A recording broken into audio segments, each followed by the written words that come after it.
à la cité d'Émeraude, la ville enchantée du magicien d'Oz. Chaque personne doit porter des lunettes dont les verres sont de couleur verte. Mais saviez-vous que cette pratique remontait à l'Antiquité, à un empereur romain et sa passion pour une pierre précieuse, l'émeraude. Depuis des siècles, on prête à l'émeraude des vertus presque magiques, notamment celle d'apaiser la vue. Fasciné par cette pierre, l'empereur Néron ne s'en séparait jamais. On raconte même qu'il assistait aux courses de chars en regardant à travers une émeraude.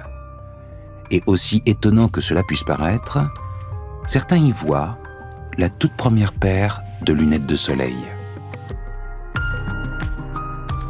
Vous écoutez La Voix des bijoux, le podcast de l'École des Arts Joyeux avec le soutien de Van Cleef & Arpels. On vous dévoile les fascinantes histoires et les savoirs secrets des bijoux à travers le monde.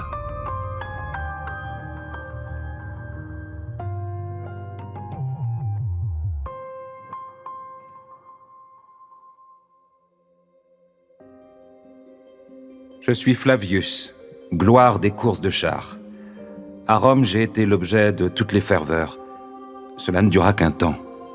Le triomphe est éphémère et ce métier impitoyable. Peu de conducteurs en sortent vivants. Je dois mon salut à mes talents, bien sûr, et peut-être aussi un soupçon de chance.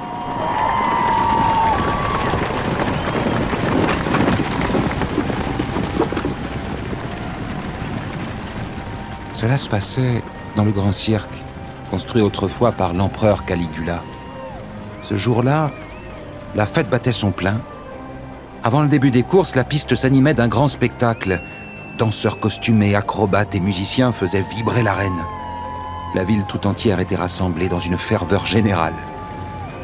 En coulisses, les 4 équipes se préparaient. Les rouges, symbole de l'été. Les blancs, associés à l'automne. Les bleus incarnant l'hiver et enfin, les verts, porteurs de renouveau printanier. Cette dernière équipe avait traditionnellement les faveurs du peuple, contrairement aux notables, qui voyaient celle-ci d'un mauvais œil. Tous, sauf un, l'empereur Néron lui-même. Je le vis faire son entrée dans le grand cirque, au beau milieu du spectacle des danseurs, accompagné de toute sa suite. Un silence glacé se fit ressentir à travers l'enceinte. Partout où il entrait, Néron inspirait la peur. Mais il était aussi un grand amateur de course qu'il pratiquait lui-même et grand défenseur des vers. On prétendait que c'était à cause de son goût obsessionnel pour les émeraudes qu'il collectionnait avec autant d'amour que Jules César avant lui. À l'époque romaine, l'émeraude est considérée comme la gemme la plus précieuse après le diamant et la perle. Marie-Laure Cassius-Duranton, gémologue et historienne de l'art à l'École des Arts Joyeux.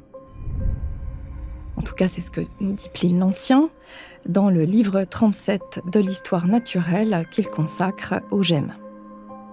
Nous sommes au 1er siècle de notre ère et Pline est contemporain de l'empereur Néron. Le goût pour les bijoux d'émeraude se développe particulièrement sous son règne, notamment parce que le vert est la couleur préférée de Néron, ce qui a choqué beaucoup de penseurs conservateurs à son époque, comme Pline lui-même ou Sénèque, parce que la couleur verte était associée aux barbares, entre guillemets, et en particulier aux Germains. Ce n'était donc pas une couleur prestigieuse. Alors le mot émeraude vient du grec smaragdos, qui signifie pierre verte. Donc pour nous, aujourd'hui, l'émeraude est la variété verte du béryl qui contient du chrome et ou du vanadium, qui apporte la couleur. Le béryl étant un silicate d'aluminium et de beryllium. Mais à l'époque de Pline, le mot émeraude servait à désigner aussi d'autres gemmes vertes. La classification des minéraux à partir de la composition chimique et de la structure atomique, ça n'apparaît qu'à la fin du XVIIIe siècle. Auparavant, le principal critère de classification, c'était la couleur.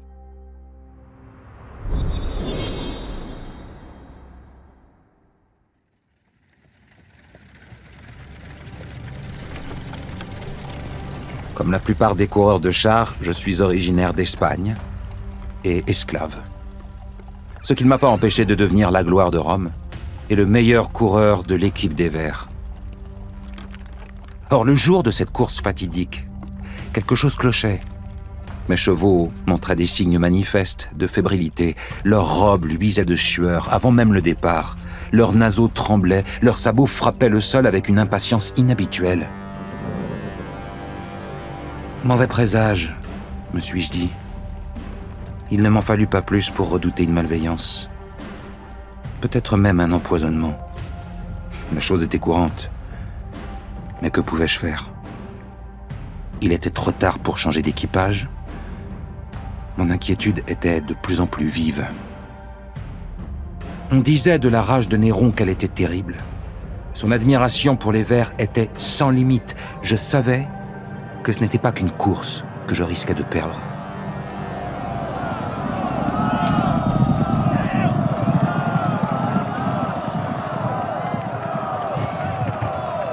La première course s'élança dans une arène absolument comble. J'en étais simple spectateur, mon tour viendrait plus tard. Je vis mon coéquipier chuter dans le premier virage. Son corps roula dans la poussière traînée jusqu'au pied de l'immense obélisque. Néron regardait ces jeux du haut de l'avant-scène. Je remarquais son œil clair. Il était visiblement mécontent. À ses côtés, sa femme, Popée, portait un sublime collier d'émeraude. Du verre. Encore du verre. Mais nous avions perdu la première course.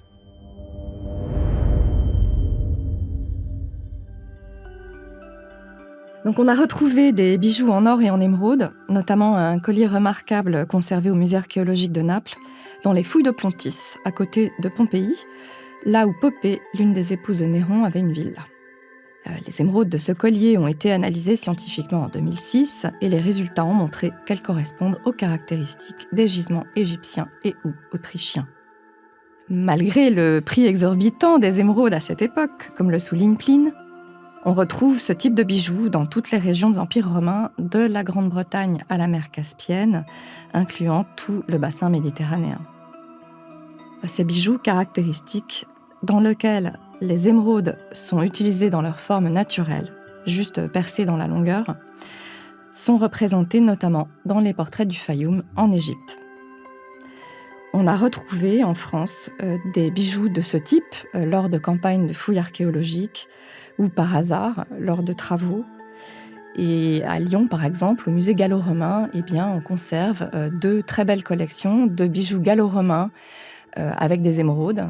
Il s'agit notamment du trésor de Vèze et du trésor des Lazaristes. Et sinon, on peut en admirer à la Bibliothèque nationale de France, le trésor d'Auze en particulier.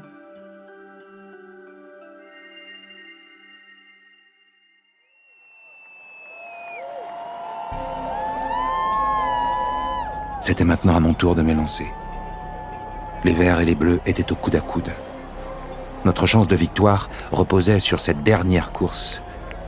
J'étais plus inquiet que jamais. Mes chevaux hennissaient, se cabraient, et j'avais du mal à contenir leur assaut.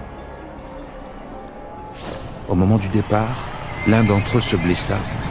Je partais désavantagé. La course s'engageait très mal. Le coureur des rouges, lui, se montrait particulièrement agressif. Au 3e virage, je fis un écart de trajectoire qui faillit m'être fatal. J'étais vivant, mais distancé. Et pour ne rien arranger, mes chevaux écumaient plus qu'une mer en pleine tempête. Je me voyais déjà perdre. Alors, dans un geste désespéré, je tournai les yeux vers la tribune impériale. Néron, fidèle à son habitude, ne regardait pas directement la piste. On disait qu'il était myope. Ses yeux étaient mauvais et le soleil frappant le sable du cirque l'éblouissait cruellement.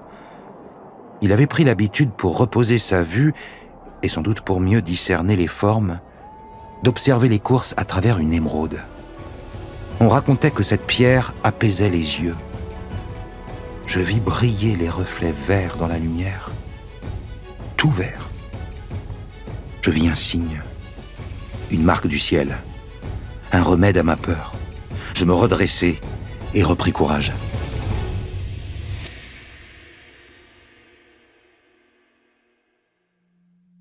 Alors l'anecdote que Pline raconte au sujet de Néron et de son émeraude est un peu énigmatique et elle a été interprétée de manière différente.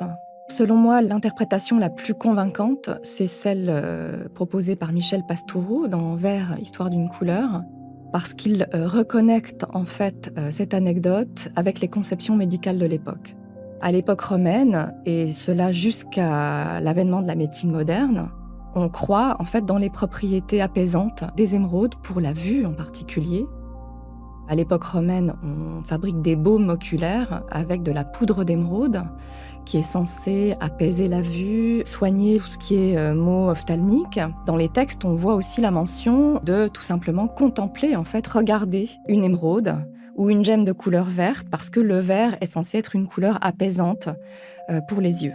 Pastoureau dit que Néron avait à proximité de lui une émeraude et qu'il devait la regarder pour apaiser ses yeux alors qu'il passait de longues heures au cirque à contempler les combats des gladiateurs avec le soleil, la lumière intense, la poussière. Et donc, voilà, cette émeraude avait vraiment pour but de lui reposer la vue.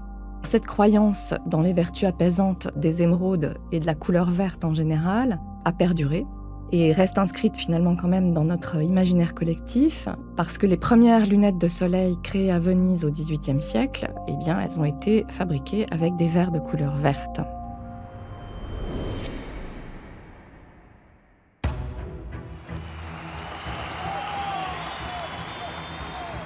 Je traversais la ligne d'arrivée en premier.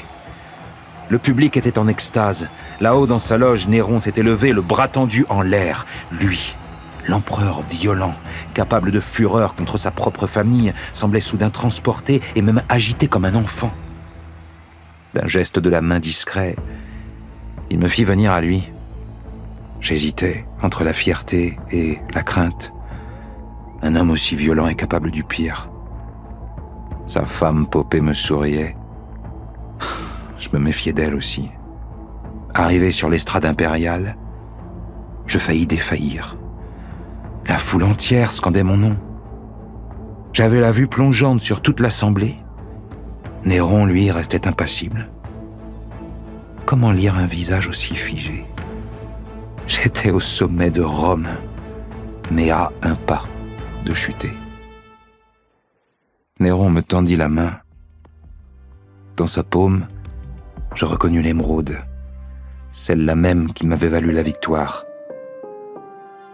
Il m'en faisait don. Cette course fut ma dernière. Avec ce geste de reconnaissance, l'empereur m'affranchissait. Je pus retourner en Espagne. À Rome, on oublia vite mon nom, remplacé par celui d'autres héros. Mais j'étais enfin libre, grâce à une émeraude. La Voix des bijoux est un podcast de l'École des Arts Joailliers, avec le soutien de Van Cleef & Arpels, avec la participation de Marie-Laure Cassius-Duranton, gémologue et historienne de l'art à l'École des Arts Joailliers, écrit par Martin Kénéen et Aram Kebabdjian, interprété par Pierre-François Garel et produit par Bababam.